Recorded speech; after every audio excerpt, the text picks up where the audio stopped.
আসসালামু আলাইকুম। এসআই এডুকেশনের পক্ষ থেকে আপনাদের সবাইকে স্বাগতম। আজকে আমরা ক্লাস করব নবম ও দশম শ্রেণীর গণিত বইয়ের তৃতীয় অধ্যায় থেকে একটা প্রশ্নের সমাধান করব।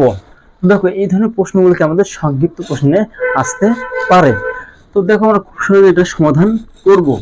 তো আমার প্রশ্নে কি বলছে, x ইকুয়াল √6 এবং y ইকুয়াল √3 হলে x minus y whole square plus 2xy এর মান কত?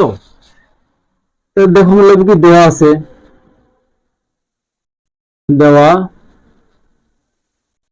আছে x ইকুয়াল √6, y ইকুয়াল √3। এবার লিখব কি প্রদত্ত রাশি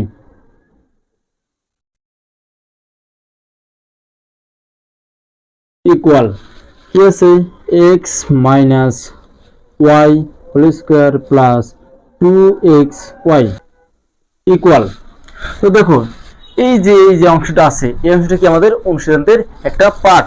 তো দেখো, আমরা একটা অনুসিদ্ধান্ত কিরকম জানি, a square plus b square equal আমরা জানি a plus b whole square minus 2ab। আর একটা জানি a minus b whole square plus 2ab। তো এখন দেখো, এই যে অংশটা আছে সেম, কি এই অংশটা কি সেম? এটা না, দুটো কি সেম অংশ, কিন্তু এই যে আছে a, এই যে x, এই যে আছে কি b, এই যে আছে y। তাহলে দেখো, তাহলে এই পুরো অংশের সমান আমরা কি বলতে পারি, a square plus b square. তাহলে আবার এই পুরো অংশের সমান আমরা কি লিখতে পারবো, x square plus y square equal x এর মান কি হবে,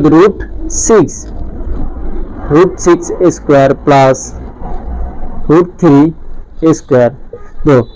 রুট আর স্কয়ার কাটা গেলে কি হবে, 6 প্লাস রুট স্কয়ার কি বাদ যোগ কি হবে 3, 6 আর 3 যোগ করলে তো 9। তাহলে আমাদের आंसर কি হবে 9। আশা সবাই বুঝতে পারছেন। আর অবশ্যই ভিডিওটা শেয়ার করে দিবেন যেন অন্যরাও শিখতে পারে। সবাইকে অসংখ্য ধন্যবাদ।